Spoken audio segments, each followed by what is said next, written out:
costuma fazer bem.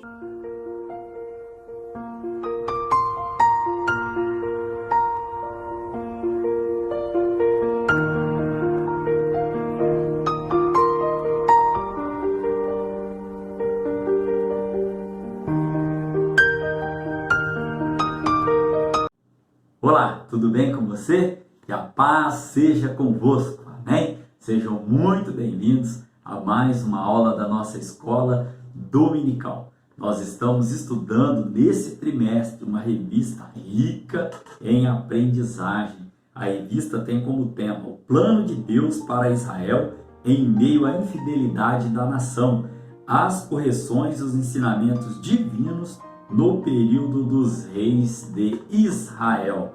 Fique comigo, eu sou o professor Edson e juntos nós iremos estudar a lição de número 4, que tem como tema Elias e os profetas de Azerá e Baal. Esta lição é para o dia 25 de julho de 2021, amém? Nós estudamos, irmãos, na lição passada, a lição ela trouxe como tema Acabe e o profeta Elias. Nesta oportunidade, eu terminei a lição falando aos irmãos, que o que nós podemos estar ali aprendendo, deste contexto, é que Elias precisava de ajuda, mas para ele ser ajudado, Deus o levou para estar ajudando alguém. Aí disse naquela oportunidade que o trabalhar de Deus na nossa vida, muitas vezes nós não entendemos. E ainda disse aos irmãos ali, através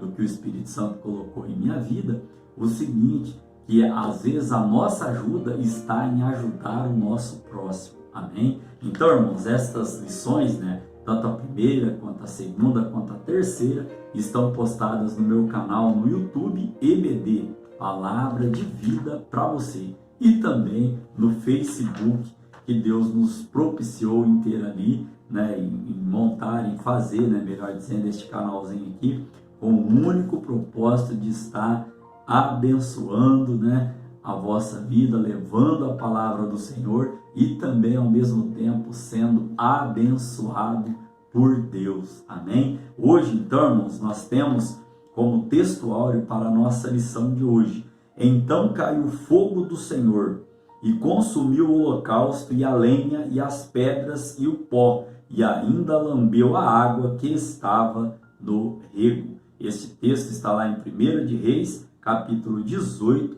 no verso de número 38. Temos como verdade prática: o Senhor sustenta com sua forte mão todos os que estão dispostos a proclamar a verdade de que Ele, Deus, é o único Deus digno de adoração. Amém? Então aqui eu gostaria de destacar algumas palavras da nossa verdade prática. Por exemplo, estar dispostos a proclamar a verdade do Senhor. Nós temos que ter disposição para estar falando do amor, divulgando a palavra, falando que Jesus Cristo, Ele salva, Ele transforma, Ele cura e Ele batiza com o seu Espírito Santo, amém? Nós temos a primeira referência aos irmãos para embasar a nossa verdade prática, lá em 1 Timóteo, capítulo de número 2, no verso de número 5, a palavra do Senhor vai nos dizer o seguinte texto: porque há um só Deus e um só mediador entre Deus e os homens, Jesus Cristo, homem. Por que este texto, irmãos? Porque nós estamos aqui afirmando que Jesus Cristo é o único Deus digno de toda a adoração. Não precisamos ter intermediários para estar falando com Jesus Cristo. Amém? Também temos um outro texto, irmãos, que traz-nos a lembrança agora, lá em Mateus, deixa eu encontrar aqui com os irmãos, capítulo de número 22, do verso 34 ao verso de número 38. Mateus, capítulo de número 22, verso 34 ao verso de número 38, que vem nos dizendo: e os fariseus, ouvindo que ele fizera emudecer os saduceus, reuniram-se no mesmo lugar. E um deles, doutor da lei, interrogou para experimentar, dizendo: Mestre, qual é o grande mandamento na lei? E olha o que Jesus responde. E Jesus disse-lhe: Amarás o Senhor teu Deus de todo o teu coração, e de toda a tua alma, e de todo o teu pensamento. Este é o primeiro grande mandamento. Aí nós sabemos, né, irmãos, que o segundo grande mandamento, né, é que amarás o teu próximo como a ti mesmo. O foco aqui é nós embasarmos a nossa verdade prática, trazendo que Deus é o único Senhor da nossa vida. Não precisamos de mediador. E também que a Ele cabe toda e exclusiva adoração. Amém? Temos como leitura bíblica em classe 1 Reis, capítulo 18, do verso 21 ao verso de número 39, e também no livro, né, de 1 Reis, capítulo 19, do verso de número 8 ao verso de número 14. Nós estaremos fazendo menção, irmãos, de vários versículos bíblicos, várias referências bíblicas, tanto da nossa leitura bíblica, quanto a algumas referências que a revista traz no seu conteúdo, quanto outras que nós trazemos também anotado aos irmãos. Lembrando, irmãos, que é importantíssimo que nós estejamos lendo, né, todo 1 Reis e 2 Reis, porque esta revista está embasada ali no período ali dos reis, né, naquele período ali. Nós já falamos para os irmãos aqui que ele vai, né, desde o reinado de Salomão até o cativeiro ali babilônico. Então, para estar embasando a nossa revista, importante que os irmãos estejam lendo, né, livro de 1 Reis, 2 Reis, 1 Crônicas, 2 Crônicas. Temos como objetivo geral, irmãos, revelar que Deus opera milagres através de seus filhos. Vamos estar estudando, né, durante o tópico de número 1, com os seus subtópicos, o tópico de número 2, com os seus subtópicos, e no tópico de número 3, como Deus ali ele honra a vida do profeta Elias, e também ali como Deus trabalha, como Deus socorre ali o seu profeta. Lembrando também aos irmãos que todos os tópicos têm o seu objetivo específico. Então, irmãos, caminhando para a parte de introdução da nossa lição de hoje. O profeta Elias é um dos mais relevantes personagens da Bíblia. Ele apareceu com Moisés no Monte da Transfiguração, conversando com Jesus. Também é, sem dúvida, um modelo de servo perseverante e também, irmãos, fiel para todo cristão. Nós vamos ver que ele desafiou corajosamente a idolatria em Israel. Ele orava de uma maneira simples, mas cheio de autoridade, cheio de confiança. Também vamos ver que tudo o que ele fez, também expôs o que? A sua humanidade ao cair ali em um desânimo. Nós vamos aprender, né? Vamos relembrar que a rainha ali estava atrás dele depois da batalha com os profetas e ele ali veio a fugir, e a Bíblia nos dá-nos a entender ali que naquele momento ali ele ficou meio abatido, chegou a falar a Deus que era o único. Nós vamos estar estudando esse contexto todo aqui.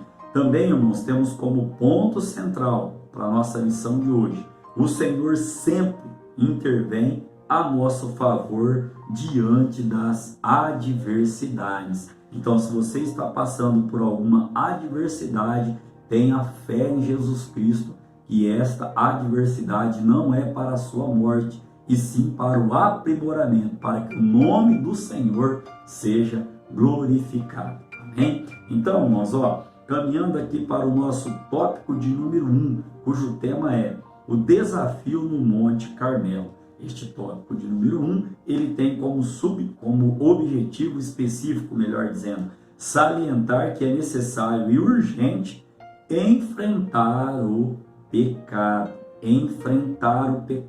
amém? Nos desviarmos dele e sim, irmãos, combatermos o pecado. Vamos ao primeiro subtópico. O zelo de Elias o pôs diante de um confronto. Devido à apostasia do povo, né, e à falta de liderança espiritual que estava ocorrendo ali, né, em relação ao rei Acabe e a sua esposa, nós estudamos na aula passada. Olha o que acontece.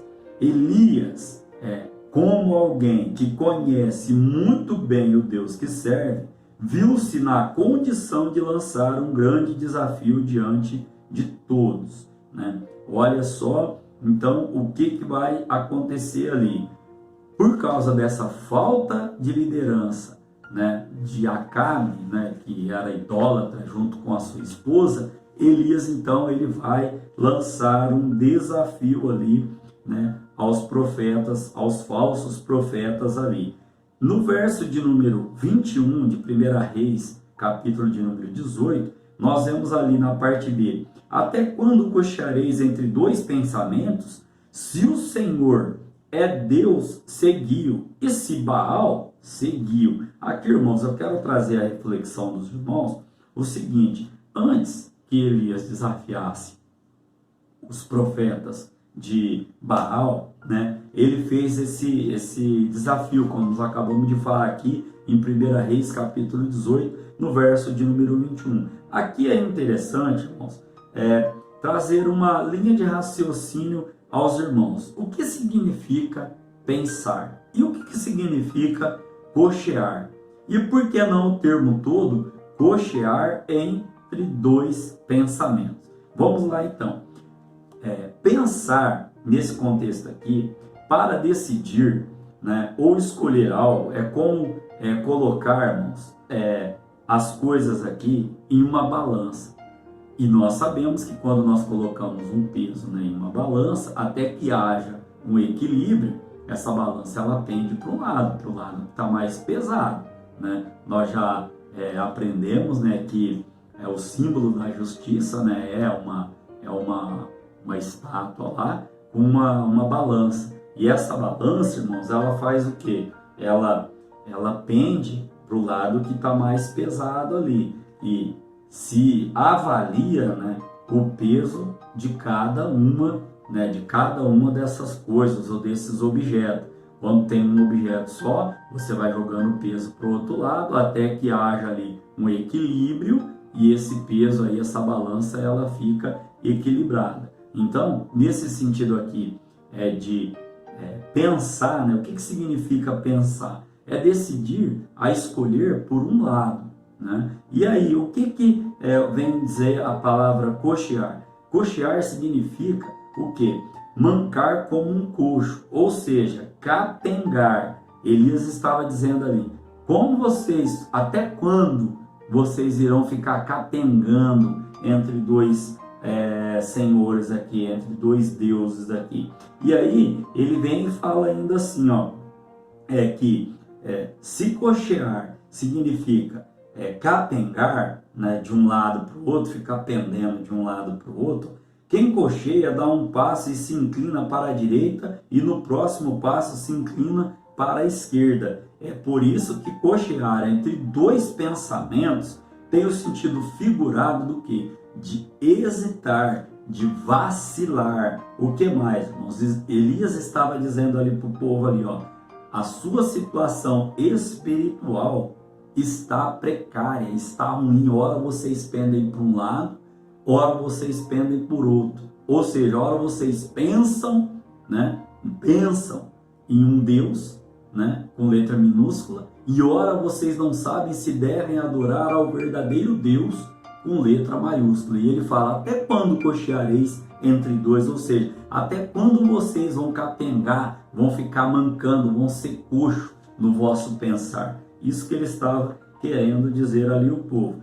Ou seja, para a gente concluir esse primeiro subtópico aqui, Elias estava dizendo ao povo: sem dúvida, vocês não sabem de fato quem é o Deus verdadeiro. Daí toda essa situação que nós vamos ver durante a lição de hoje. Segundo subtópico, o problema de não saber a quem adorar. Aqui nós podemos trazer aos irmãos que estes pretensos deuses não passam de ilusão inventada pelo homem. Ou seja, irmãos, esses ídolos exercem muita força e influência sobre o coração do homem, tornando-o tão ignorante quanto eles próprios. Vamos lá conferir em Salmo, peço para que os irmãos mantenham a Bíblia aberta, né? Salmo de número 135, vamos estar dando uma lidinha neste Salmo de número 135, o verso de número 15 ao verso de número 18. Diz assim: os ídolos dos gentios são prata e ouro, obra das mãos dos homens. Tem boca, mas não falam. Tem olhos, mas não veem. Tem ouvidos, mas não ouvem. Nem há respiro algum nas suas bocas. Verso 18.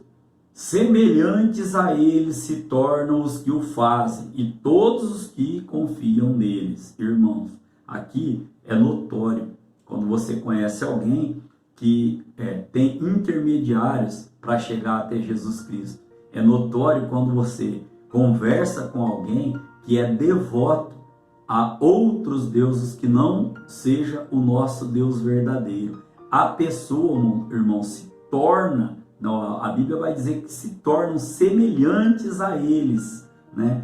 Que esses falsos deuses. E mais, irmão, que todos os que confiam nesses deuses ficam aí semelhantes a eles. Ou seja, tem ouvidos e não ouvem, tem olhos, mas não veem, tem boca, mas também não falam. Nesse sentido, veem o que não deviam ver, ouvem o que não deviam ouvir e falam aquilo que não deviam falar, ou por causa desta idolatria que está enraizada em vosso coração. Amém? Também temos que tomar cuidado, irmãos, porque vale destacar que os ídolos não precisam necessariamente ser físicos, ou seja, eles podem estar camuflados no coração humano e controlarem as decisões da vida de uma pessoa. Jesus nos alerta sobre isso, irmãos, lá em Mateus capítulo de número 6,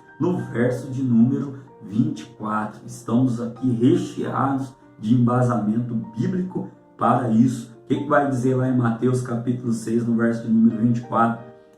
Jesus ali vai dizer que não dá para servir a dois senhores, ou você serve a Deus ou a Mamon. Mamon, nesse sentido aqui, significa o quê? As riquezas, né, materiais. Também pode significar a cobiça. E no hebraico, né, no original ali do hebraico, a palavra literalmente significa dinheiro. Então Jesus estava falando: onde está a vossa idolatria hoje? É uma pergunta, irmãos, retórica, que nos cabe o quê? Reflexão, né? E nos cabe pedir direção a Deus. Talvez o ídolo físico aqui, ele não está se declarando, mas o que está no nosso coração que está tomando o lugar de Deus em primeiro lugar na nossa vida? Caminhando então, irmãos, para o terceiro subtópico, o desafio do fogo. Aqui, o Deus que respondesse, depois do desafio que Elias fez, né? O Deus que respondesse com fogo deveria ser adorado. E aqui é bom a gente destacar aqui que quando Elias faz esse desafio, não era, irmãos, a vontade dele. Por quê? Porque nós sabemos lá em Mateus capítulo 10, no verso de número 20, Jesus vai dizer que quando os discípulos ali saíssem para falar do evangelho, da palavra dele ali, que não seja a vossa boca, e sim o Espírito Santo agindo, né, na vida deles. Então aqui Elias, irmãos, ele cumpriu uma vontade do próprio Deus de mostrar para aquele povo que ele era o Senhor, que ele era o Deus Todo-Poderoso. E isso, irmãos, a gente só consegue com intimidade. Quem tem intimidade é guiado pelo Senhor na sua fala, no seu agir, no seu pronunciar, no seu viver. Então, entendemos que Elias, ele fala, mas ele fala cheio de autoridade no Espírito Santo de Deus ali.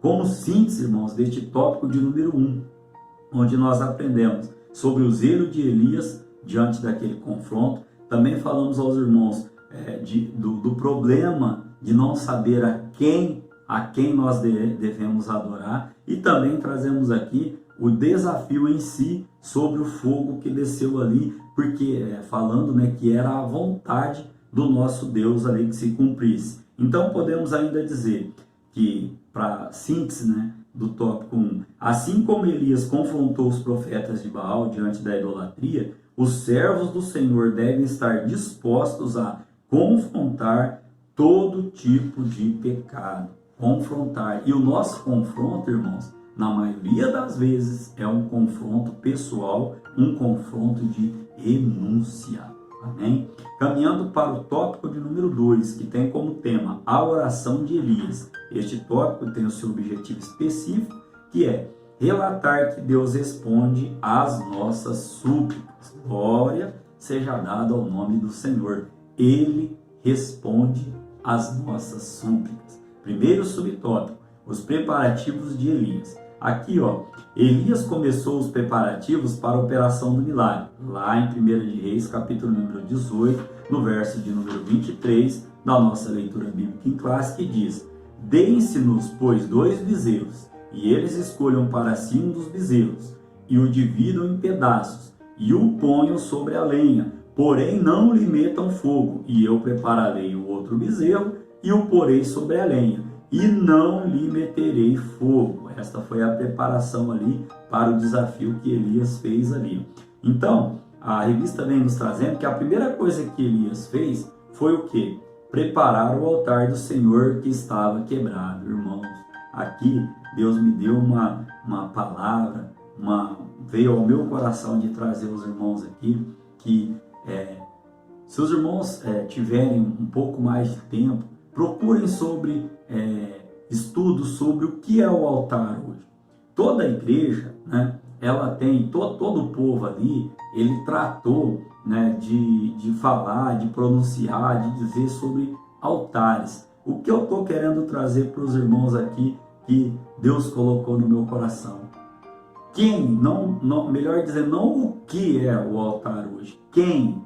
Vamos reformular a frase. Quem é o altar hoje? O altar hoje, irmãos, somos nós que aceitamos a Jesus Cristo como nosso Salvador, e nesse contexto que eu estou querendo trazer aos irmãos, o que está quebrado que Deus precisa consertar, né? O que nós temos colocado em primeiro lugar, talvez até como a idolatria. Nós estudamos no tópico passado que a idolatria hoje não é só física, ela também está ali, pode estar oculta no nosso coração, pode estar camuflada no nosso coração, né? O que Deus precisa estar consertando que está quebrado? E por que esse altar que Elias trata ali estava quebrado? Por causa da idolatria, irmãos, que estava imperando. Então, o que Deus colocou no meu coração para trazer, né? Primeiramente, fiz essa reflexão e trazer aos irmãos o que está quebrado que Deus precisa estar consertando para que o nome dele seja glorificado e que nós possamos estar alcançando a nossa bênção. O que Deus precisa consertar na nossa vida hoje, né? Peça discernimento para Ele, que com certeza, irmãos, Ele vai estar nos respondendo. E quem é o altar? O altar hoje é o nosso coração, é a nossa devoção a Deus. A Bíblia vai dizer em 1 Coríntios capítulo 3, no verso 16, não sabeis vós que sois templo do Espírito Santo de Deus? Ou seja, nós somos altar do Espírito Santo, morada do Espírito Santo de Deus. Então, complementando este primeiro subtópico com a sequência, né, do segundo subtópico, uma oração confiante. Como nós podemos consertar o altar de Cristo? Olha que palavra forte, irmãos, e que palavra que nos faz refletir. A oração de Elias foi simples e curta, contrastando com as súplicas dos profetas de Baal. Ou seja, a nossa oração curta, simples, porém sincera, porém de coração quebrantado, ainda é o caminho para o conserto do nosso altar diante do Senhor. Amém?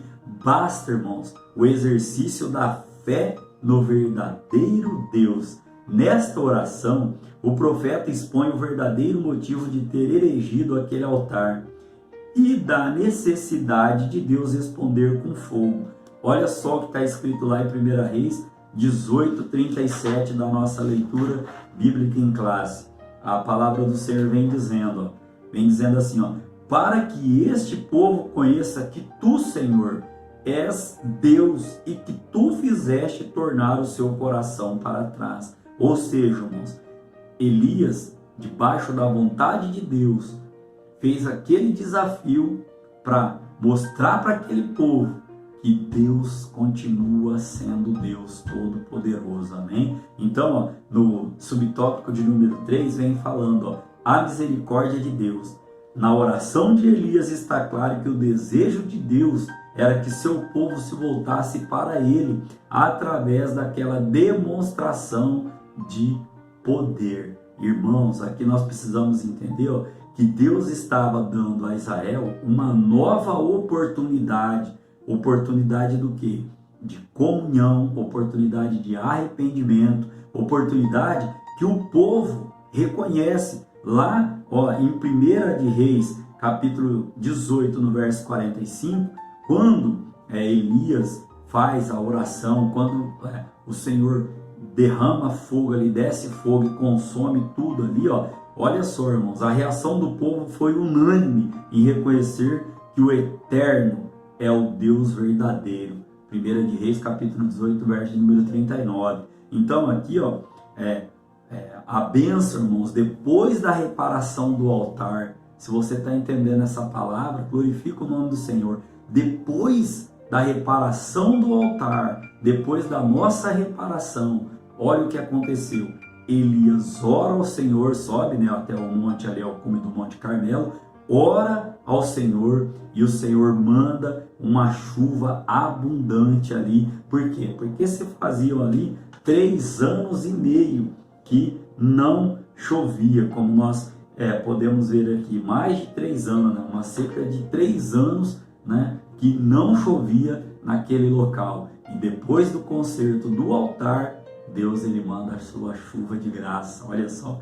Então, como síntese deste tópico de número 2, irmãos, que nós aprendemos sobre os preparativos de Elias ali para a execução, falamos também sobre uma oração confiante, simples, mas com confiança em Deus, tendo o exercício da fé, e a oração é que nos faz consertarmos o nosso altar. Também falamos sobre a misericórdia de Deus, onde Deus proporcionou ali uma nova oportunidade para o povo, que depois declarou, somente o Senhor é Deus. Podemos dizer, irmãos, então, quando exercitamos a nossa fé e confiança no Senhor, Ele responde nossas orações e nos livra de qualquer adversidade. Isso aqui é o ponto central da nossa lição de hoje. Caminhando para o tópico de número 3, que tem como tema Elias em Horebe. Este tópico de número 3, ele também tem o seu objetivo específico, que é expor as fragilidades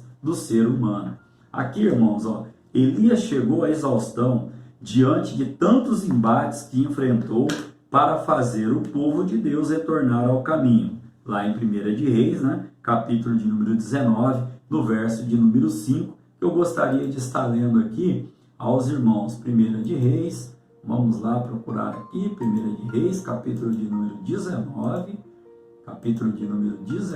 no verso de número 5, a palavra do Senhor vem nos dizendo: E deitou-se e dormiu debaixo do zimbro, e eis que então um anjo o tocou e lhe disse: Levanta-te e come. Então aqui, irmãos, para embasar o que a revista vem nos trazendo, Elias ele estava aqui cansado, estava exausto ali diante de todos os embates que ele havia passado. O que significa isso, irmãos? Significa que aqueles que se colocam à disposição de fazer a obra do Senhor também podem o quê? Descer em proporções iguais. Em proporções iguais do quê? De cansaço. Olha o que a Bíblia vai dizer, irmãos, lá em Tiago, capítulo de número, vamos procurar aqui, Tiago, capítulo de número 5, no verso de número 17. Capítulo 5, verso 17, do livro de Tiago, a palavra do Senhor vem dizendo, ó, Elias era homem sujeito às mesmas paixões que nós, e orando, pediu que não chovesse, e por 3 anos e 6 meses, ou seja, como disse anteriormente, 3 anos e meio, não choveu sobre a terra. Mas também, já disse aqui aos irmãos, que quando houve o concerto do altar, Deus enviou a bênção. Olha que palavra linda da parte do nosso Deus. Então, irmãos, nós podemos dizer aqui aos irmãos que as provações, ela vem, e as provações vêm para produzir paciência em nós, e a paciência ela vai gerar experiência, e a experiência ela vai trazer o quê? A esperança, e nós estamos sujeitos às mesmas paixões que Elias, ou seja, paixões aqui no sentido de sentimentos. A Bíblia vai dizer em 1 Tessalonicenses que nós somos, espírito, alma e corpo, ou seja, na alma é onde fica, onde está, os nossos sentimentos, e nós não somos diferentes ali de Elias nesse sentido. Podemos sim nos sentir cansados, exaustos, quando nós nos colocamos à disposição para fazer a obra do Senhor, mas sempre crendo que dele vem a nossa recompensa. O apóstolo Paulo vai dizer que a nossa obra não é vã no Senhor. Amém? Você pode glorificar a Deus por isso? Segundo subtópico, Elias, irmãos, chega ao pedido para morrer. A despeito das portentosas obras que fez Elias, foi terrivelmente perseguido e ameaçado por Jezabel. O que é portentosas? Portentosas, são obras ali miraculosas, nesse contexto aqui, ó. Ele desejou a morte em seu íntimo, está lá em 1 de Reis, capítulo 19, no verso de número 4. Aqui também, irmãos, ainda podemos trazer o que o apóstolo Tiago diz, em Tiago, capítulo 5, no verso 17. Ele era sujeito às mesmas paixões. Não vou dizer aqui que é pecado, que é errado, e quem nunca falou, Senhor, por que estou passando por isso? Melhor que não tivesse nascido. Não quero entrar nesse contexto, quero dizer que isso sim pode passar por nossa cabeça, mas e quando esse sentimento passar, que nós repreendamos em nome de Jesus, sabendo que a vitória, ela é certa para aquele que está, como nós dissemos lá na nossa verdade prática aqui, que eu grifei a palavra, quando há, irmãos, da nossa parte disposição para fazer a obra do Senhor. Então, subtópico de número 3, vem trazendo a resposta de Deus. Olha a bênção chegando, Deus interveio de forma miraculosa, enviando até Elias um anjo que lhe trouxe pão e água, tirando-o daquela situação de intenso desânimo. Lá em 1 de Reis, capítulo 19, no verso 5 ao verso 7, a palavra do Senhor vai dizer, Elias, come, por quê? Porque o caminho que tenho para você é muito grande, Elias ainda tinha muito para fazer a Deus, Elias teve a oportunidade de confessar seu estado de desespero e Deus lhe deu novos sentidos para continuar seu ministério. Quais novos sentidos? Tem coisa nova chegando, aleluia. Ungir Azael como rei da Síria, Jeú como rei de Israel e Eliseu para lhe suceder como profeta. Lá em 1 de Reis, no capítulo 19, os irmãos podem estar encontrando estas referências. Então, como síntese deste tópico de número 3, onde nós aprendemos aqui, os efeitos, os feitos e a exaustão do profeta. Falamos aqui que ele era um homem, o próprio Tiago vai dizer, que ele era um homem sujeito às mesmas paixões, que nós. Também aprendemos que ele chega a pedir a sua morte, naquele contexto ali, fugindo da rainha Jezabel. Também vimos a miraculosa resposta de Deus para a sua vida. Então, como síntese, Deus compreende nossos momentos de desânimo e fadiga, pois eles fazem parte da nossa humanidade. Caminhando para a conclusão da nossa aula de hoje, onde nós aprendemos aqui, algumas qualidades e realizações aqui de Elias. Foi o mais famoso e dramático profeta de Israel. Predisse o princípio e o fim de uma seca de 3 anos e meio ali.